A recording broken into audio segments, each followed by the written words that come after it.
কি গো কাকা, কেমন আছো? ভালো ভালো।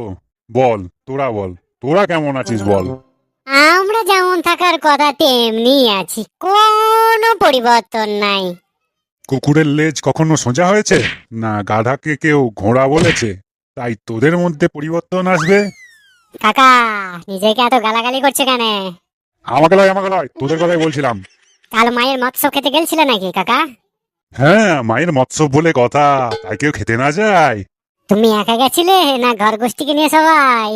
কেন, ঘর গোষ্ঠীকে নিয়ে সবাই ঘরের লোক সবাই। ও আচ্ছা আচ্ছা আচ্ছা আচ্ছা, তা ভালো করেছো। চাঁদা দিয়ে না ফকটিয়ায় কাকা? রীতিমতো চাঁদা দিয়ে। তা কত চাঁদা দিয়েছিলে? হাফ বাটি চাল, দুটো আলু, আর তার সাথে 11টি টাকা নাকি? ওই ধরনের কাজ তোদের মতো পরিবারের লোকই করতে পারে। বিবেক বিবেচনা নাই যাদের।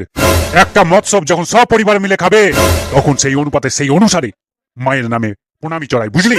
আব্বাটি চাল, দুটো আলু, আর তার সঙ্গে 11টি টাকা লয়, রীতিমতো 101টি টাকা, 3 পাই চাল, আর তার সাথে কিছু শাকসবজি। আর এইসব কথা তোদেরকে বলার প্রয়োজন মনে করি না। কোথাকার কি রে সব, যা যা হাওয়া আনে দে, না জানে কাহা কাহা সে আ जाते हैं सब। আরে ফচকা, কাকা হিন্দি বলছে রে। হ্যাঁ হ্যাঁ, শুনলাম শুনলাম। হ্যাঁ গো কাকা, হিন্দি কোথা থেকে শিখলা? জমের দুয়ার থেকে। তোরা শিখতে চাস তো বল, ভর্তি করে দিচ্ছি, অ্যাডমিশন চার্জ ফ্রি, কোনো অ্যাডমিশনের চার্জ লাগবে না। না না, আমাদের শেখার দরকার নাই। আমরা যেমনই আছি তেমনই ভালো। আমাদের মাতৃভাষা বাংলা, বাংলাই জিন্দাবাদ। আরে রাষ্ট্রীয় ভাষা শেখা তো অতি অবশ্যই দরকার। তুমি শিখেছো, তাহলেই যথেষ্ট। ওতেই কাজ চালিয়ে নেবো। কি বলিস রে ফচকা? হ্যাঁ হ্যাঁ, ওতেই কাজ চালিয়ে দেবো। আর এমনিতেই তো বাংলা ভাষা ঠিক মতো জানলাম না, আবার হিন্দি নিয়ে টানাটানি, সব গুলিয়ে যাবে। আমরা বেশ আছি, ভালোই আছি। ওখানে আবার কেমন মাস্টার আছে তার নয় ঠিক, পথঘাটও জানা নাই। হ্যাঁ হ্যাঁ, পথঘাটও জানা নাই। গিয়ে আবার ফিরে আসা যাবে কি না যাবে তার নাই ঠিক।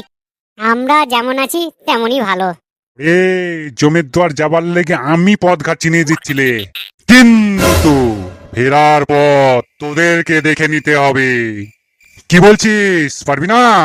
ওরে ফচকা, পালাই চল।